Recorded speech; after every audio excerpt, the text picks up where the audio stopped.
Tolkien, morality, and being a right hero. Even when you're buggered. Anyway, if I knew what buggery meant. Right, welcome back to the channel. Happy Fridays. Today we're diving headfirst into the murky depths of Beowulf, but with a twist. We're not just reading the poem, we're seeing it through the eyes of the granddaddy of fantasy himself, J.R.R. Tolkien. Now, Tolkien wasn't just some bloke who liked writing about elves and wizards, he was a proper scholar. His essay, Beowulf, Monsters and the Critics, is fucking essential if you want to study Beowulf. If you want to understand it, then what makes the poem so damn powerful? And let's unpack Tolkien's thoughts on morality, heroism, and why Beowulf isn't just a story about a bloke whacking monsters. Tolkien believes Beowulf is fundamentally a eulogy. It's not just a rip-roaring yarn about hero-slaying beasts, it's steeped in a sense of loss, of things fading away. Everything is transient, according to Tolkien, when analysing the poem. Civilizations fall, heroes die, and even the best victories are ultimately swallowed by time. So, according to Tolkien, don't go into this poem expecting a jolly romp. Think about it. The poem constantly reminds you of the great kings and warriors of the past. Now they're all gone.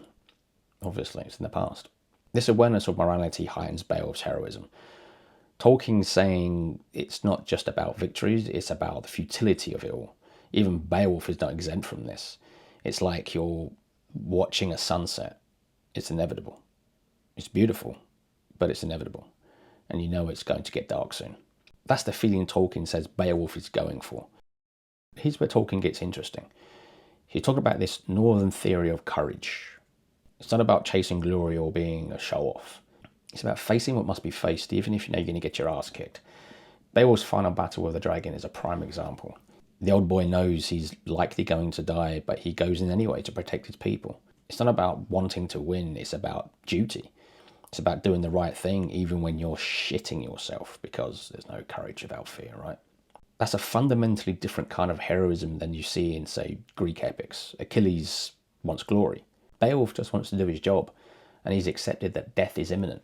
That's courage, knowing that there's a good possibility that you're going to die, but you do it anyway. Of course, Beowulf wouldn't turn down just a little bit of fame, but Tolkien argues that his heroism stems from a deeper sense of duty. He's not just a glory hound.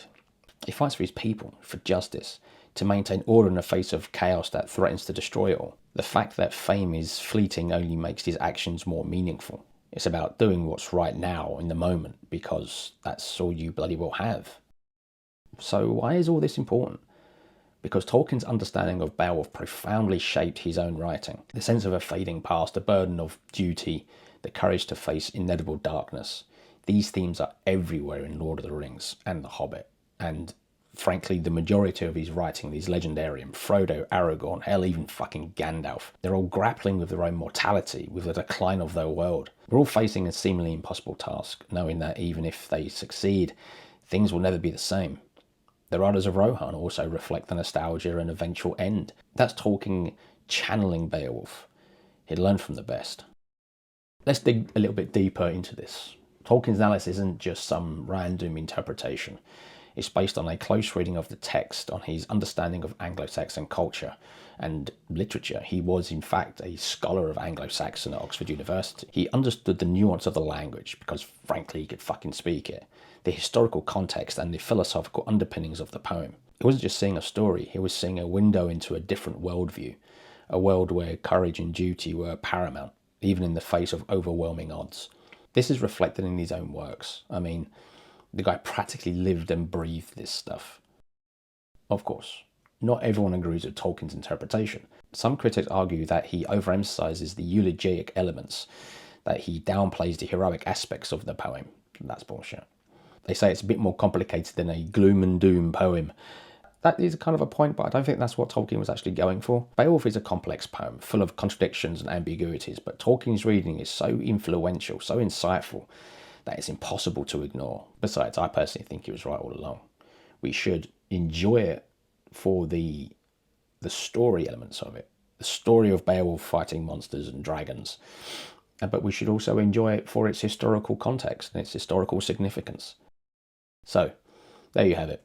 Tolkien saw Beowulf as a poem of morality, heroism, where the awareness of death gives greater weight to our actions. It's a reminder that even though everything eventually fades away, What you do in the present matters.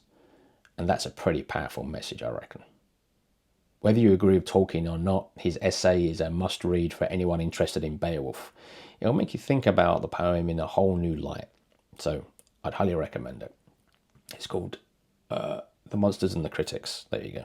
Okay, that's all for today. Let me know what you think in the comments. Do you agree with Tolkien? Do you disagree with Tolkien? What do you agree with? What do you disagree with?